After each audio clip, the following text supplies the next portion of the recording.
The megabus smelled like recycled air and energy drinks. I got off in Scranton around 4 in the afternoon with a duffel bag, $43 in cash, and a phone that only worked when I could steal Wi-Fi. The child support notice was folded in my back pocket, past due by 2 months. I'd stopped opening the emails after the first one, but they kept coming anyway, piling up in an inbox I couldn't check without a connection. I stood on the curb for a minute, just breathing. The bus pulled away behind me, diesel exhaust hanging in the cold. January in Pennsylvania. Gray sky, gray slush along the sidewalk. Everything kind of washed out and tired. I didn't have a plan past this. Just the address I'd written on the back of a gas station receipt and the idea that maybe I could get hired fast enough to make rent somewhere before the week ran out. That was optimistic, probably stupid too. But I was out of better options. The car thing happened in Harrisburg. I'd been sleeping in the back seat for maybe 5 nights, parked behind a closed-down Kmart where nobody seemed to care. It wasn't comfortable, but it worked. I had a blanket, a rolled-up hoodie for a pillow, and I kept my stuff organized in the duffel so I could move fast if I needed to. Then I woke up on a Tuesday and the car was gone. Not stolen, towed. There was a fluorescent orange sticker on the pavement where I'd parked, and when I called the number it connected me to a guy named Mickey Mendoza who said the lot owner had filed a complaint. $50 a day storage fee, $200 to get it released, plus the tow. He rattled it off without pausing, and I could hear him eating something crunchy on the other end. "I don't have that," I said. "Then I guess it stays here," Mickey said. He didn't sound mean about it, just factual. I asked if I could at least grab my registration and proof of insurance. He said the lot opened at 8. I walked over there that morning, and Mickey met me at the chain-link gate with a clipboard and a Sunoco coffee cup. He was a big guy, maybe 6'1", stocky, with a stained jacket that said Mendoza Towing across the back in peeling letters. He unlocked the gate and walked me to my car without saying much. I grabbed the paperwork from the glove box, checked the trunk to see if anything was missing. It wasn't. Mickey just stood there watching, arms crossed, chewing on a toothpick. "You coming back for it?" he asked. "Probably not." He nodded. That was it. I left the keys on the dash and walked back to the bus station with my duffel and no ride and no way to keep moving unless I figured something out fast. I found the job listing on Indeed at a public library in Harrisburg. 24-hour access to computers if you had a card, and they didn't check if you were local. I sat there for an hour scrolling through postings, most of them asking for experience I didn't have or certifications I couldn't afford. Then I saw it. Overnight clerk, Sunoco Station, I-81 near Clark's Summit. Immediate hire, quick pay, minimal experience required. The address put it right next to a Love's truck stop, which meant it'd be busy enough to stay open all night, but probably not busy enough to be picky about who they hired. I screenshotted the listing on my phone, checked the Greyhound schedule, and bought a ticket north with 18 of my $43. It felt like the only immediate path to cash. Maybe not a good path, but immediate. The bus left at noon. I sat in the back and watched Pennsylvania roll by through a smudged window. Hills, bare trees, patches of old snow in the fields. I didn't let myself think too hard about what I'd do if they didn't hire me. One thing at a time. I got to the station a little before 5. The sun was already dropping, that flat winter light that makes everything look colder than it is. The Sunoco sat right off the exit ramp, a 2-pump setup with a convenience store attached and a hand-painted sign out front that said, "Open 24 HRs." Across the access road I could see the Loves, bigger and brighter, with trucks idling in neat rows. I walked in and waited at the counter. There was a guy at the register, maybe 50, with a red vest and the kind of tired posture you get from standing in one place all day. He glanced up when the door chimed, but didn't say anything. "I'm here about the overnight job," I said. He looked at me for a second, then turned and called toward the back. "Amber." A woman came out from the office behind the counter. 5'5", dark hair pulled back in a bun, sharp eyes that didn't waste time. She wore a Sunoco polo and black slacks, and she had a lanyard around her neck with keys and a laminated card clipped to it. "You called?" she asked. "No," I said. "I saw the listing online. I can start tonight if you need someone." She looked me over. I tried to stand straight, look dependable. I hadn't showered since Harrisburg, but I'd washed my face in the bus station bathroom, and I wasn't wearing anything too wrinkled. The duffel probably didn't help, but I kept it at my side and didn't make excuses. "You got a resume?" she asked. "Not printed," I said. "But I've done stocking, register work, inventory. I show up on time and I don't call out." That last part was mostly true. I'd been late a few times at my last job, but I didn't get fired for attendance. I got fired for telling the manager his scheduling system was garbage, which probably wasn't the smartest move, but I was right. Amber didn't ask for references. She just nodded and said, "You okay working 11 to 7? "Yeah." "Alone?" "Yeah." "You fall asleep easy?" "No." She almost smiled at that. Almost. "Good. Last guy couldn't stay awake past 3. I need someone who can handle the whole shift without me babysitting." I nodded. Didn't mention that I'd been sleeping in a car for a week and my tolerance for discomfort was pretty high at this point. She stepped back and looked at the guy in the red vest. "Donald, you good to close out?" Donald shrugged. "Sure." Amber turned back to me. "You're hired. 50 a night, cash under the table. You work 6 nights, you get 300. Miss a shift without calling, you're done. Show up drunk or high, you're done. Don't follow the rules, you're done. Clear?" "Clear," I said. She reached under the counter and pulled out a laminated card, about the size of an index card with printed text on both sides. She slid it across to me. "Read this," she said. "Tonight I'll walk you through everything. After that, you're on your own." I picked up the card. The text was small, single-spaced, numbered 1 through 12. I didn't read it all right then, just skimmed enough to see words like transaction, customer, parking lot, receipt. "What is this?" I asked. "Rules," Amber said. "You follow them exactly. No exceptions. You do that. The job's easy." She said it in a way that didn't invite questions. I folded the card and put it in my pocket next to the child support notice. "One more thing," she said. She crossed her arms and leaned against the counter, and her voice dropped just a little. "I'm training you tonight because the last overnight clerk quit in an ambulance." I didn't say anything. Didn't ask what happened or why. I just stood there holding my duffel and feeling the weight of that sentence settle somewhere in my chest.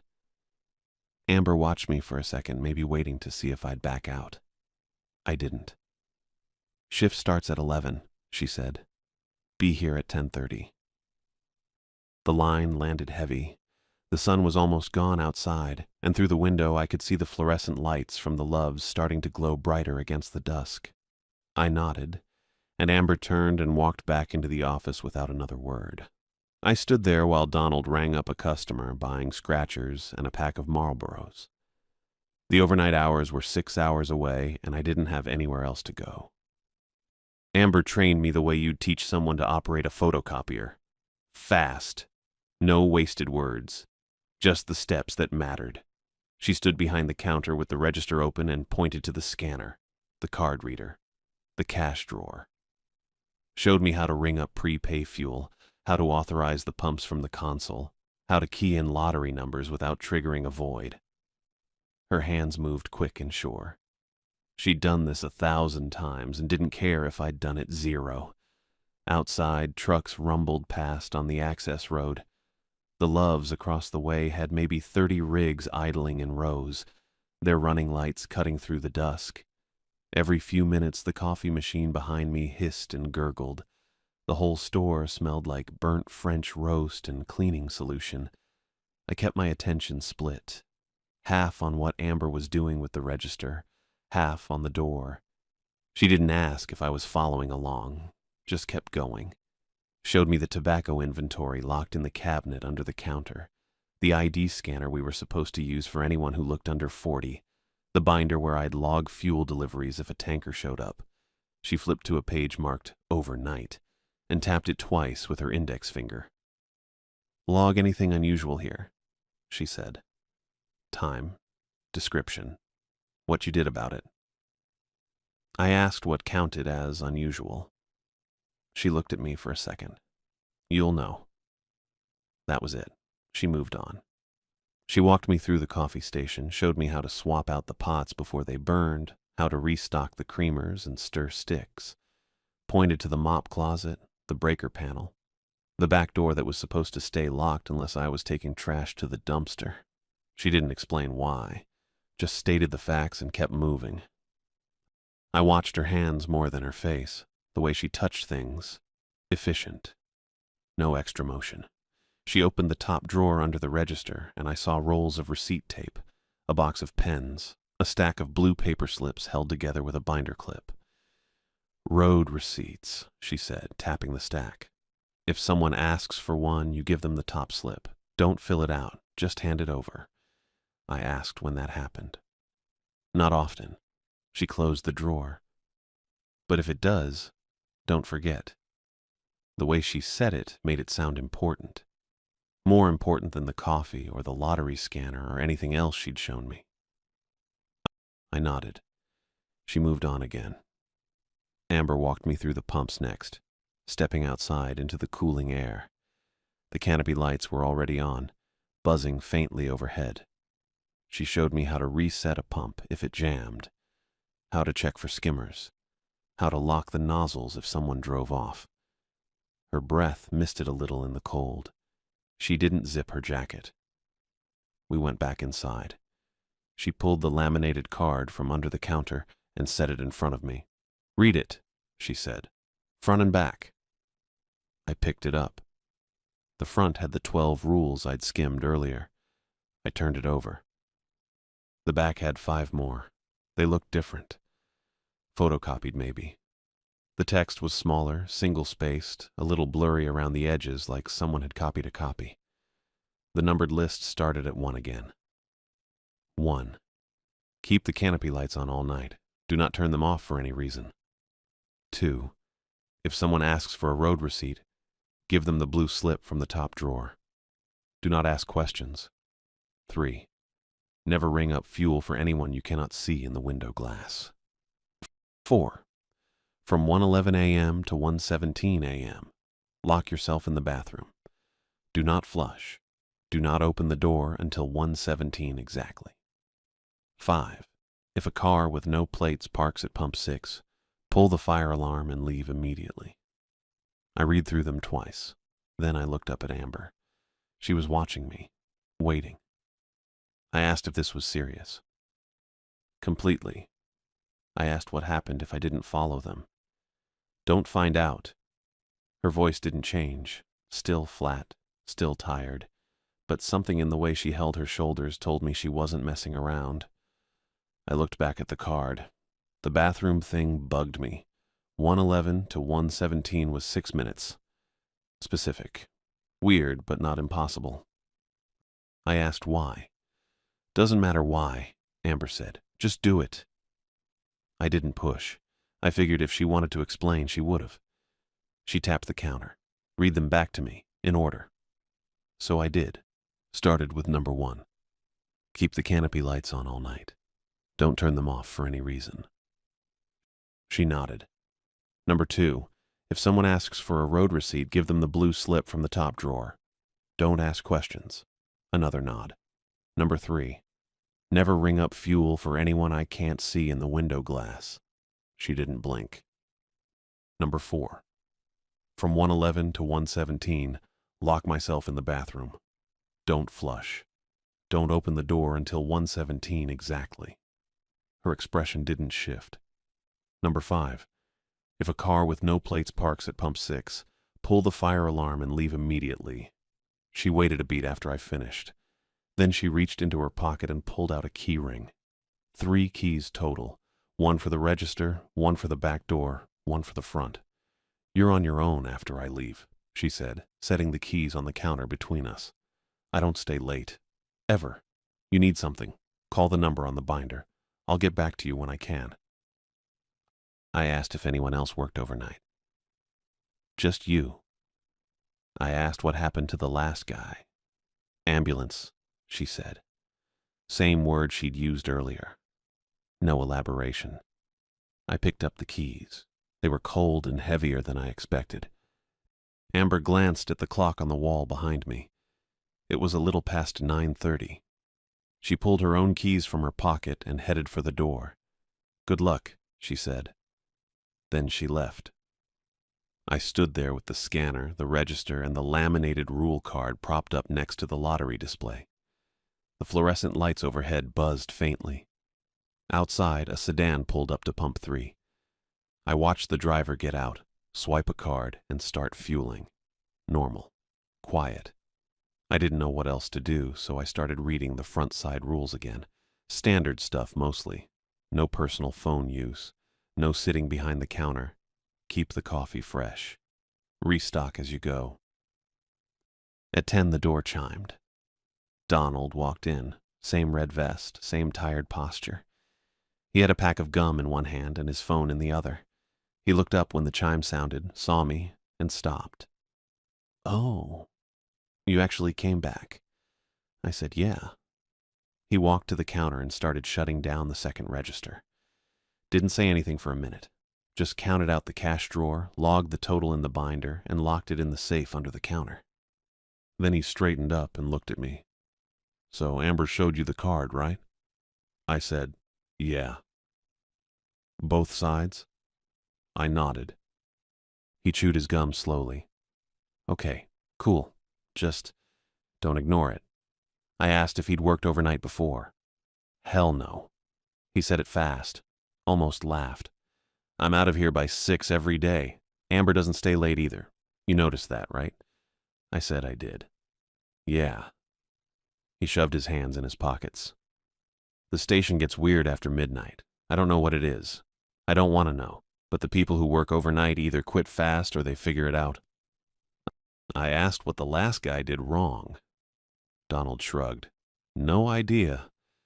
I just know the ambulance showed up around 4 a.m. and he didn't come back. He grabbed his jacket from under the counter and headed for the door. Stopped halfway and turned back. Set an alarm for 1:10, he said. Don't forget the bathroom thing. Amber's serious about that one. Then he left too. I stood there alone. The clock on the wall read 10:03. The coffee machine hissed. A truck rumbled past outside.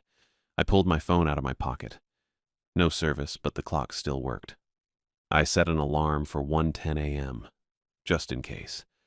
Then I propped the laminated card up next to the register where I could see it and started watching the clock. I tried to treat the whole thing like regular workplace talk. Donald had probably been there too long and got spooked by nothing. Amber seemed practical enough, just covering her bases with the rules. That's what I told myself anyway. I figured if I kept my head down and stayed employed for 6 nights, I'd have $300 and could figure out the next step from there. The station stayed quiet for the first hour. A few cars pulled in for gas, paid at the pump, drove off. One guy came inside for Newports and a Monster, didn't say anything beyond swiping his card. I restocked the candy bars near the register because the Snickers were pushed to the back, and it gave me something to do besides stand there. The coffee machine hissed every few minutes. I kept the laminated card next to the register where I could see it without picking it up. At 11:06, the canopy lights outside cut out. Not flickered, just died.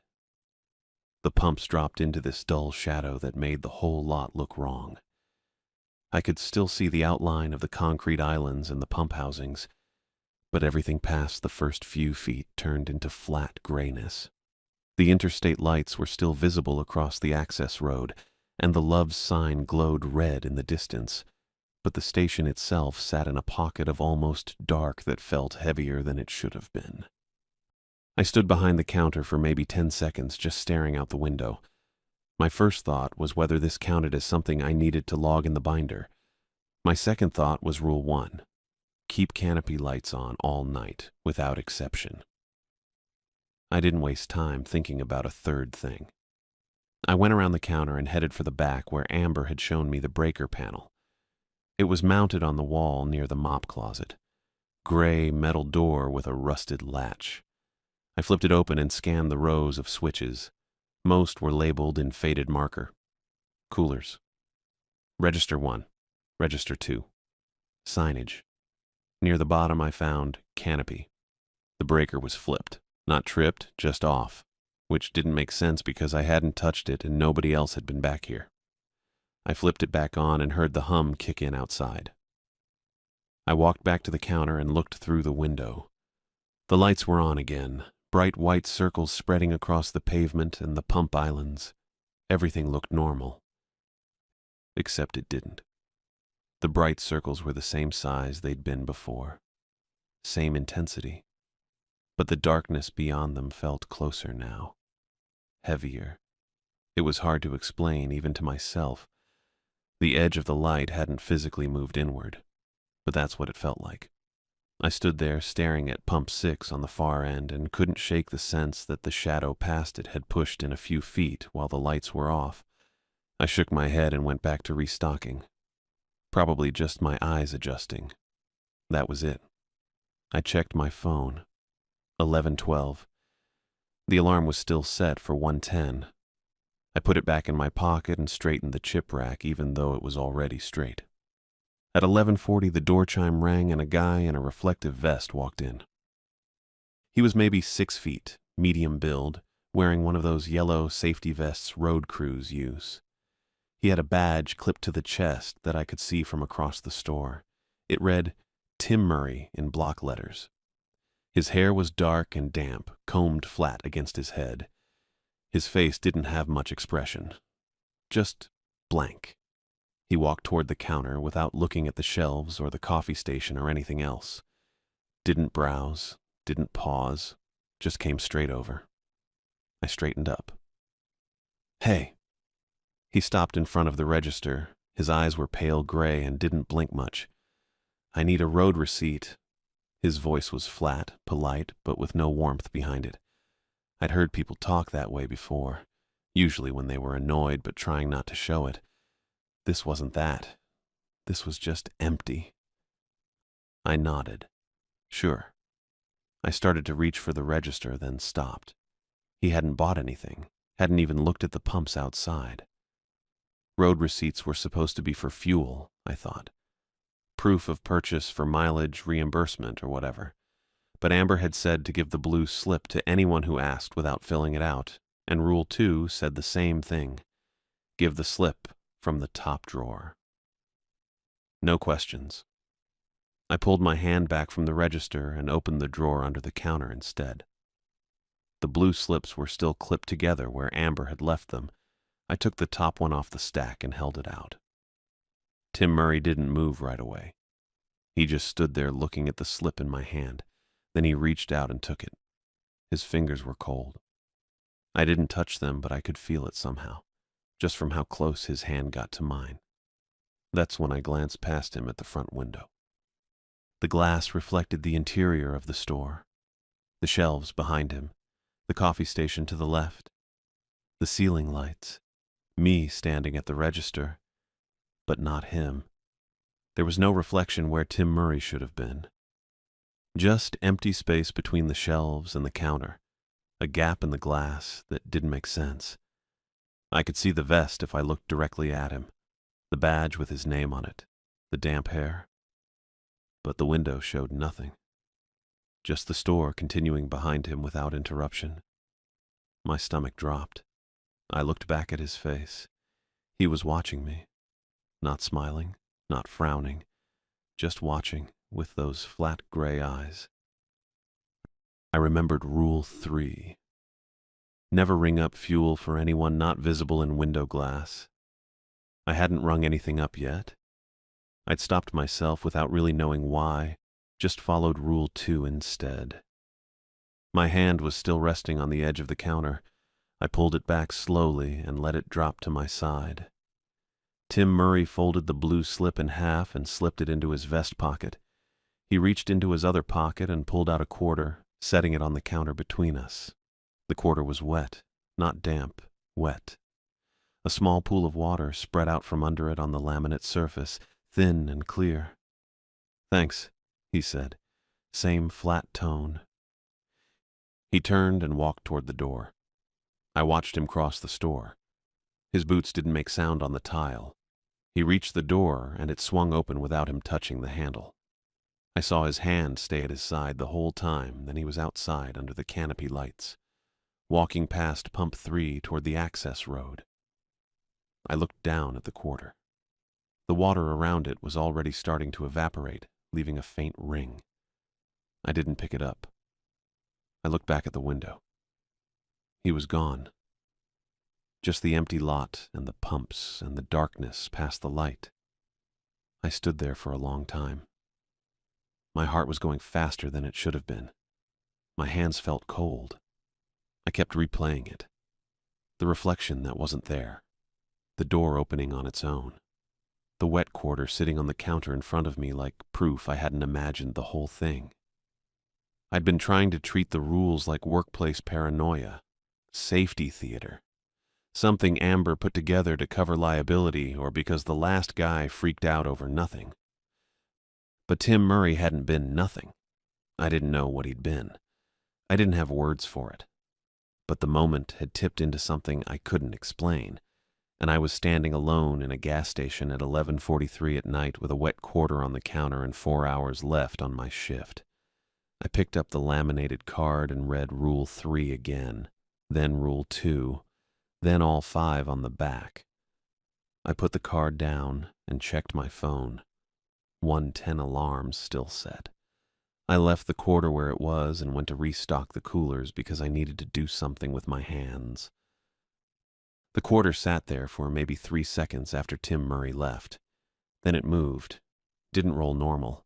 It tipped up onto its edge and started spinning in place, slow at first, then faster. I watched it wobble across the counter in a tight curve, heading straight for the register base. It tapped the metal with a soft clink and stopped flat, heads up. That was it. Then every pump outside clicked on at once. I heard them through the glass. 6 separate clicks, sharp and mechanical, all synchronized. The canopy lights stayed steady, but the pump screens all lit green. I looked out the window and saw the nozzles hanging in their cradles, triggers down, fuel running. No cars. Pump 3 was spilling gasoline onto the concrete pad in a steady stream. Pump 1 too. Pump 6 had a nozzle on the ground with fuel pooling around it. The others were running into empty air where a tank should have been, like invisible vehicles had pulled up and someone had authorized them all. I didn't think. I went straight to the console next to the register and hit the red emergency shutoff button Amber had shown me during training. It was a big square button under a plastic flip cover. I pushed it hard enough to feel the click. The pumps kept running. I hit it again. Nothing changed. Fuel kept spilling under the canopy, spreading across the concrete in dark patches that caught the light. I could smell it now through the door seals, sharp and chemical, strong enough to sting. I looked at the console screen. It showed all 6 pumps active with transactions running, but the numbers filling the display weren't prices. They were stacked in columns, 3 or 4 digits each, scrolling too fast to read clearly. I leaned closer and caught a few before they rolled past. Exit 84. Mile marker 91.2.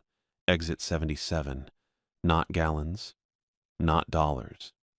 Just distances and exit numbers like the pumps were calculating routes instead of fuel. The numbers kept stacking, filling the screen from top to bottom, then starting over. I hit the shutoff button a 3rd time, held it down for 5 seconds. The pumps clicked off all at once, same synchronized sound as before. The screens went black. The fuel stopped midstream, leaving wet trails down the concrete and pooling under the canopy.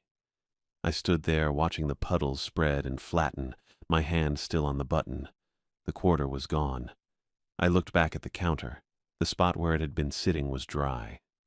No water ring, no quarter, just clean laminate. I checked the floor in case it had rolled off. Nothing. I opened the register drawer thinking maybe I'd put it in there without realizing, but the cash tray looked exactly how Amber had left it. I closed the drawer and looked at the counter again. It was just gone. I pulled out my phone and opened the Wi-Fi settings. The station network was still there. Sunoco, guest. No password. I connected and opened my contacts. Amber's number was in the binder under the counter, written in Sharpie on the inside cover next to "Call if emergency." I figured pumps turning on by themselves and spilling maybe 50 gallons of gas counted. I dialed. It rang once, then clicked over to voicemail. Her greeting started playing, but the sound was wrong. Her voice came through slow and stretched, every word dragging like the recording had been dunked underwater and was playing back through a bad speaker. I could still make out the words, "You've reached Amber, leave a message." But they were muffled and distorted, vowels pulling long, consonants soft and blurred. I hung up before the beep. I tried again. Same thing. Slow, wet, wrong. I put the phone down on the counter next to the laminated card and looked outside.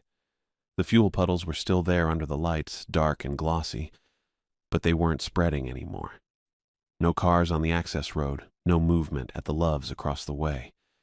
Just the interstate lights in the distance and the hum of the cooler behind me.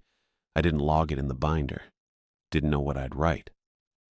I kept my eyes on the pumps for the next 20 minutes. Restocked the cigarette display behind the counter without turning my back to the window for more than a few seconds at a time. A truck pulled in at 11:47, filled at pump 2, paid at the pump, and left. Normal transaction. The console showed regular numbers. Gallons, price per gallon, total. I watched the whole thing.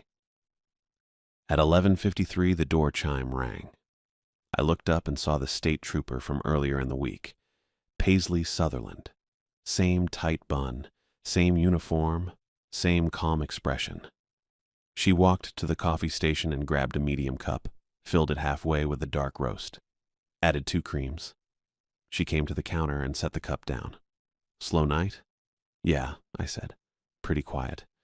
She pulled a 5 from her wallet. I rang it up, gave her change. She picked up the coffee and took a sip, watching me over the rim. "You notice anything unusual tonight?" she asked. I thought about the quarter, the pumps, the numbers, Amber's voicemail. "Like what?" I said. "We've had a few calls about cars driving the wrong way on the ramps near this exit.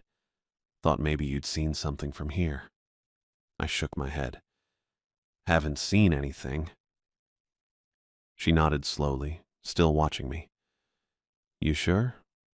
Sometimes people see things but don't think to report them. Headlights going the wrong direction, vehicles without plates, that kind of thing." I thought about Rule 5. The car with no plates at pump 6. Pull the fire alarm and leave immediately. "I haven't noticed anything," I said. She set the coffee down and pulled a card from her chest pocket, slid it across the counter.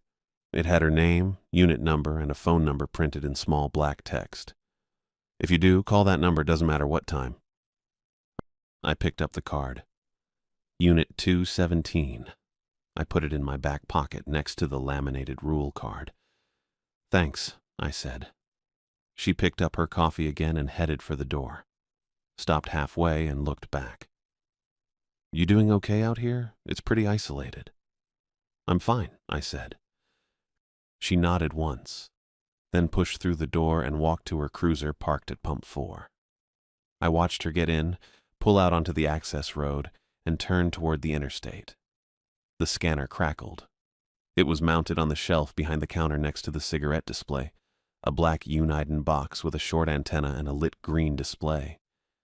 I'd heard it a few times during the shift. Dispatch chatter, unit numbers, street names. Background noise. This was different. The static cleared and a flat, toneless voice came through. "Unit 217, pause. Unit 217.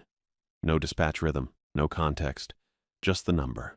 Repeated exactly the same way both times. Flat, precise. Not asking, not reporting, learning. I stared at the scanner. The green display showed the frequency, nothing else. The static returned, soft and even. I pulled the card from my pocket and looked at it again. Unit 217. I put the card on the counter next to the register and checked my phone. 12:04. 1 hour and 6 minutes until I needed to lock myself in the bathroom. The scanner stayed quiet. The pump stayed dark. I kept the card where I could see it. I turned the scanner volume down until the static disappeared completely. Didn't turn it off. Just twisted the knob on the side until the white noise faded and the shelf went quiet. Then I kept working. I restocked the chip rack even though it didn't need it. Moved the Doritos forward, rotated the Lay's, straightened the Pringles cans so the labels faced out. My hands needed something to do and I couldn't just stand there staring at the door. Every few seconds I glanced at the window checking the pumps. The console next to the register still showed all 6 units active, but the scrolling exit numbers had slowed. They weren't gone, just slower. Exit 84. Mile marker 91.2. Exit 77. The columns ticked down at maybe half speed, readable now instead of blurred. I finished with the chips and moved to the candy bars. Snickers again. I'd already done them earlier, but I pulled the row forward anyway, making sure nothing sat crooked. My phone showed 12:23. 48 minutes until I had to lock myself in the bathroom. I tried not to think about that part yet. The pump screens kept cycling through numbers. I watched them between tasks, restocked the napkins at the coffee station, refilled the stir sticks, checked the console again. Exit 77. Mile marker 88.6. Exit 81. Slower each time I looked, like something winding down. At 12:37, pump 2 finally went dark, just blinked off mid-scroll, and the screen returned to the normal green standby. Then pump 5. Then pump 1. By 12:40, all 6 pumps sat idle again, showing regular fuel grades and prices. The console displayed what it was supposed to. Authorization codes, transaction logs, the red shutoff button I'd pressed 3 times with no effect. I stood there watching the numbers for another 5 minutes to make sure they stayed normal. They did. The fuel puddles outside had stopped spreading, but they were still there. Dark, wet patches under the canopy lights. Pump 6 had the biggest pool, maybe 3 feet across. I was supposed to clean that up, probably. Amber hadn't covered fuel spills in training, but it seemed like the kind of thing I shouldn't leave sitting. I thought about going out there with the mop and a bucket. Then I thought about standing under those lights in the open air with my back to the access road and the interstate beyond it. And I decided the puddles could wait until morning. Donald's problem, or Amber's. I pulled Trooper Sutherland's card off the counter and looked at it again. Unit 217. The same number the scanner had repeated in that flat, wrong voice. I turned the card over, blank on the back. Just her name, unit number, and phone number on the front in small black print. I thought about calling it, telling her what happened with the quarter and the pumps and the scanner. Then I thought about explaining any of that out loud and put the card back on the counter next to the laminated rule card. At 1:08, I locked the front door. I flipped the bolt, then pulled the metal handle to make sure it caught. It did. The door didn't budge. I grabbed the plastic closed sign from under the counter, white with red letters, attached to a suction cup, and stuck it to the glass at eye level. It held. I looked through the window at the empty lot. No cars, no movement, just the pumps and the dark fuel stains and the Love's sign glowing red in the distance. I picked up the laminated rule card and held it for a second, reading Rule 4 again even though I'd already memorized it. Lock yourself in the bathroom from 1:11 a.m. to 1:17 a.m. exactly. No flushing. No opening the door before 1:17. My phone showed 1:09. I walked to the back. The bathroom sat past the mop closet, next to the breaker panel.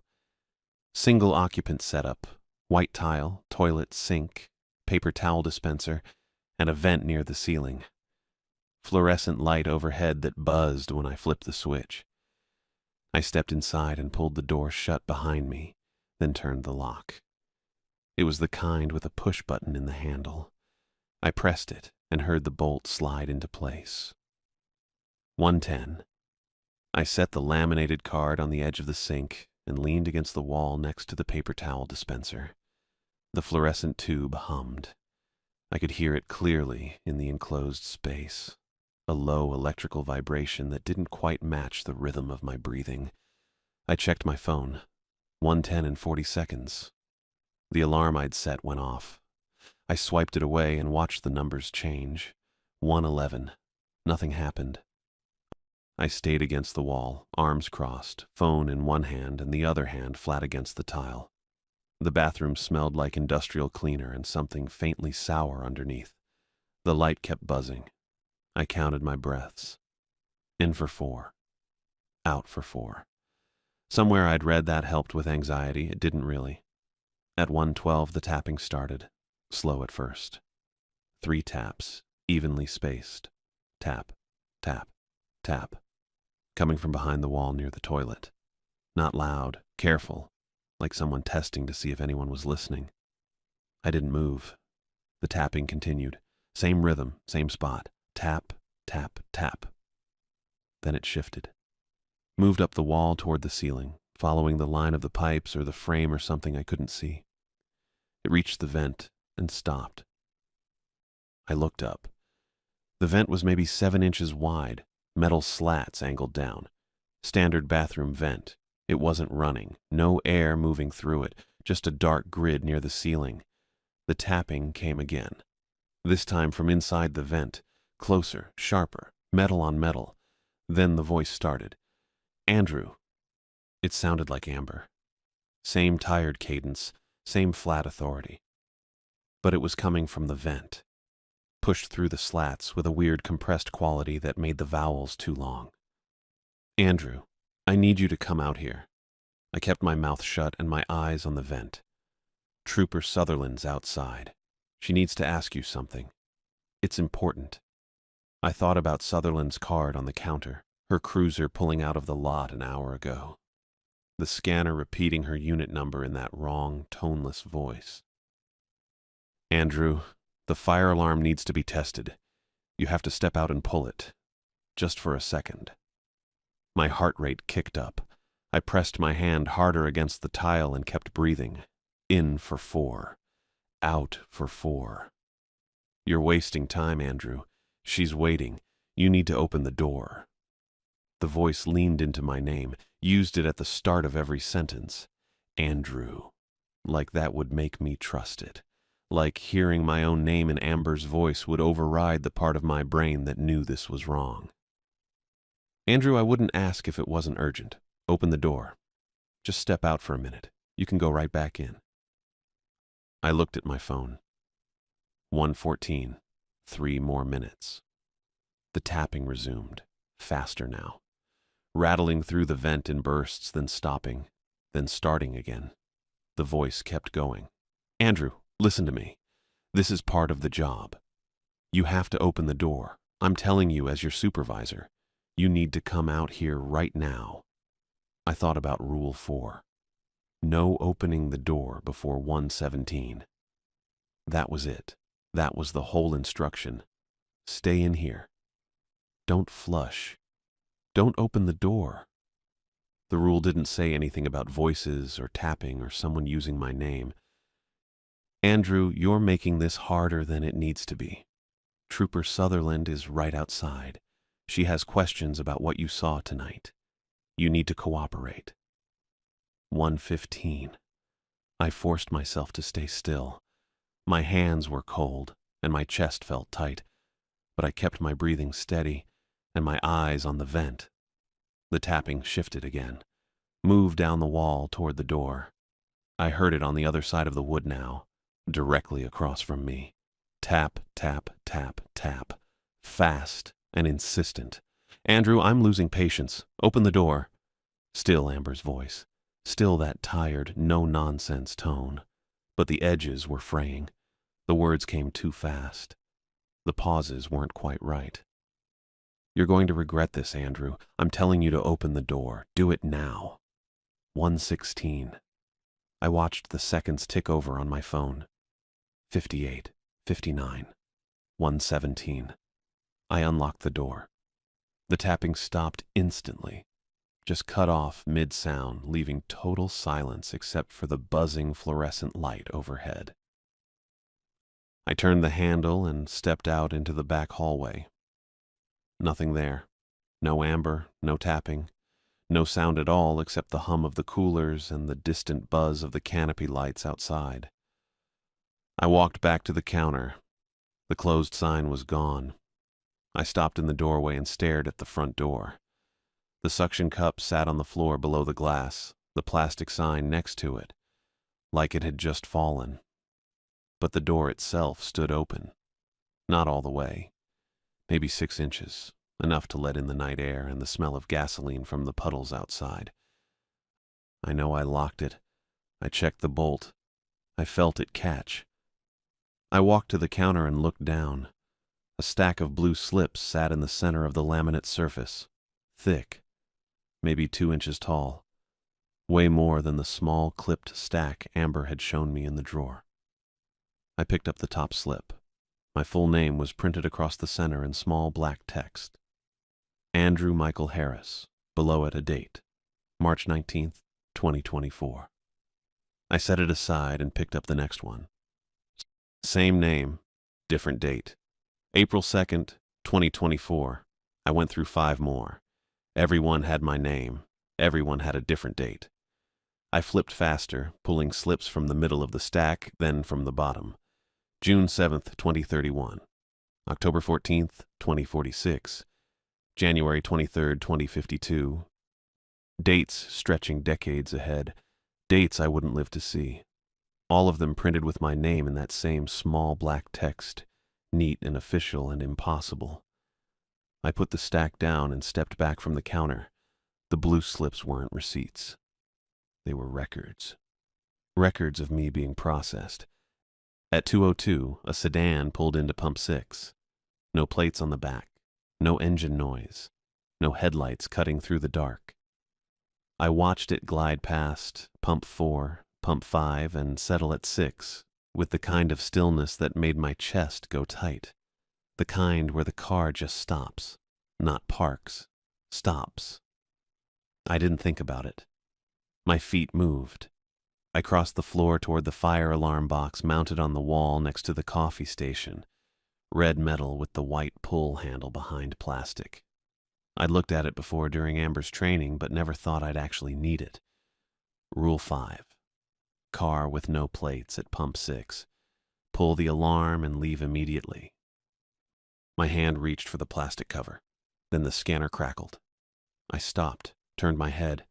The static cleared completely. Not muffled, not soft. Clear. A voice came through. Flat. No dispatch rhythm, just words. Unit 217. Pause. Unit 217, officer down at exit 84. Immediate assistance required.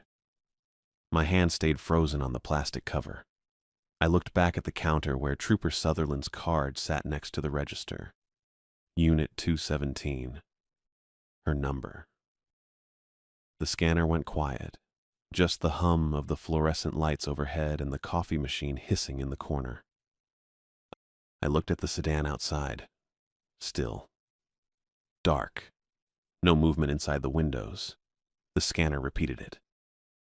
Unit 217, officer down at exit 84, immediate assistance required. Same tone, same words, exactly the same. I thought about the vent voice an hour ago.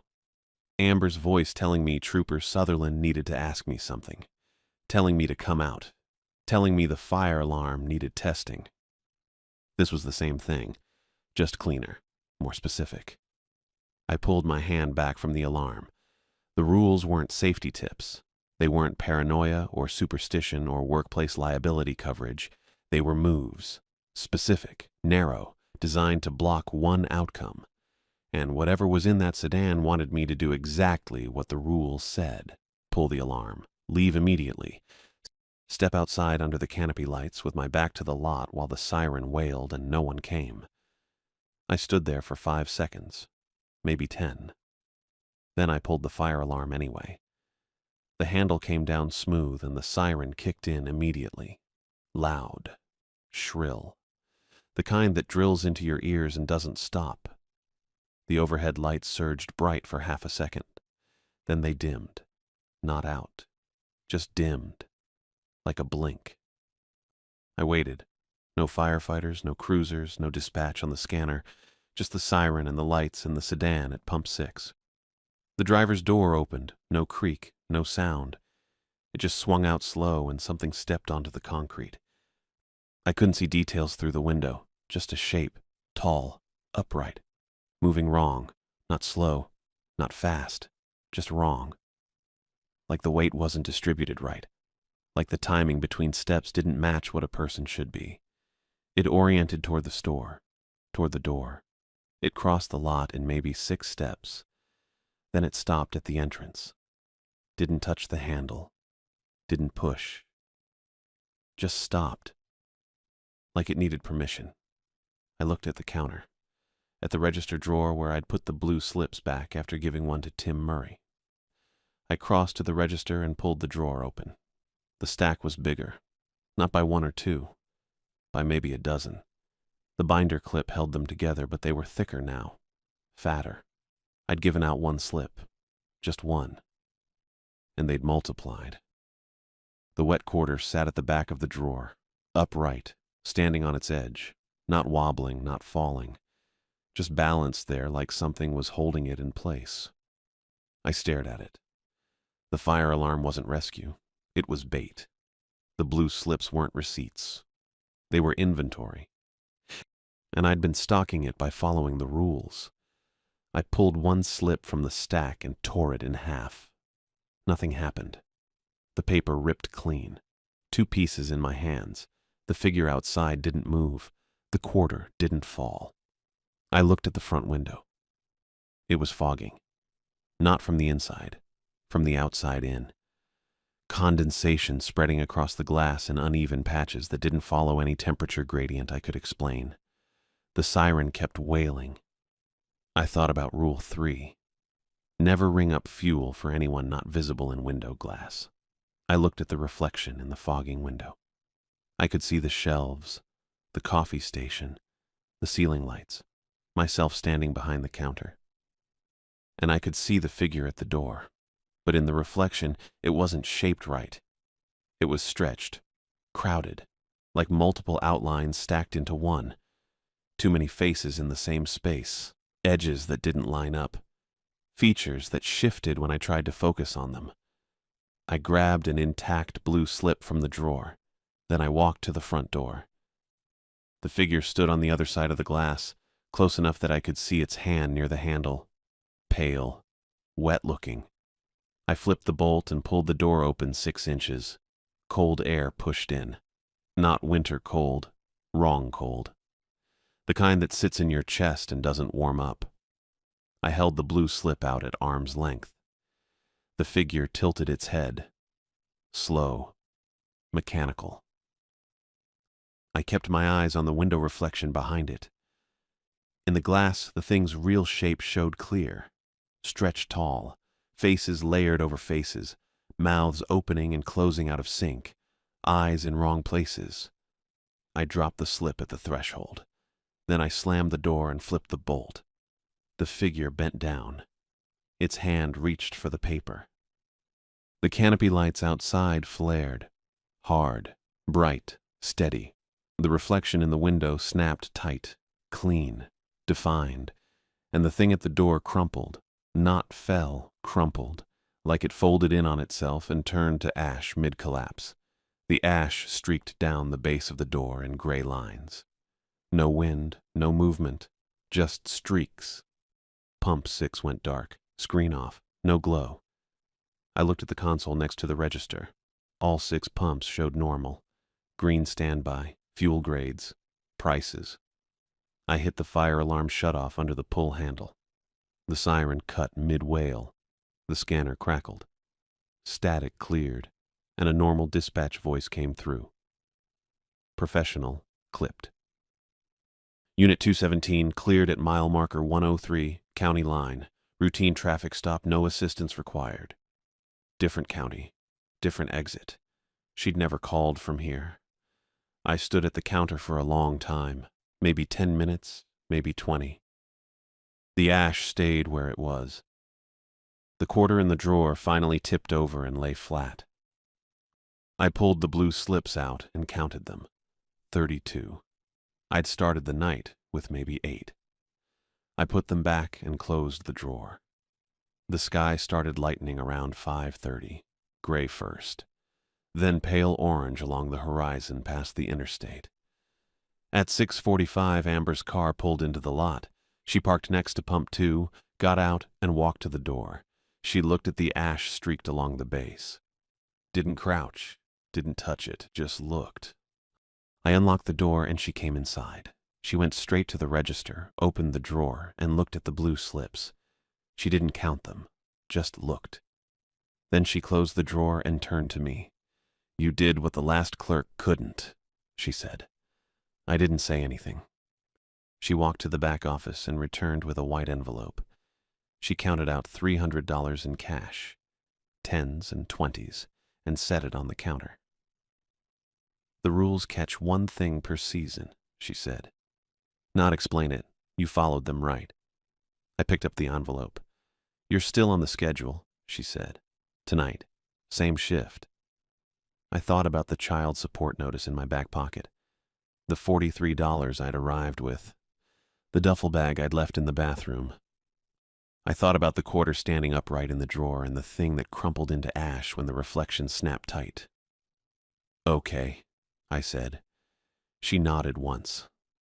Then she grabbed the mop and bucket from the closet and went outside to deal with the fuel puddles under the canopy. I stayed behind the counter with the envelope in my hand, knowing the pay came attached to rules that had already tried to print my name into something I didn't want to understand. The scanner gave a routine weather update. The coffee machine hissed, and I was still on the schedule.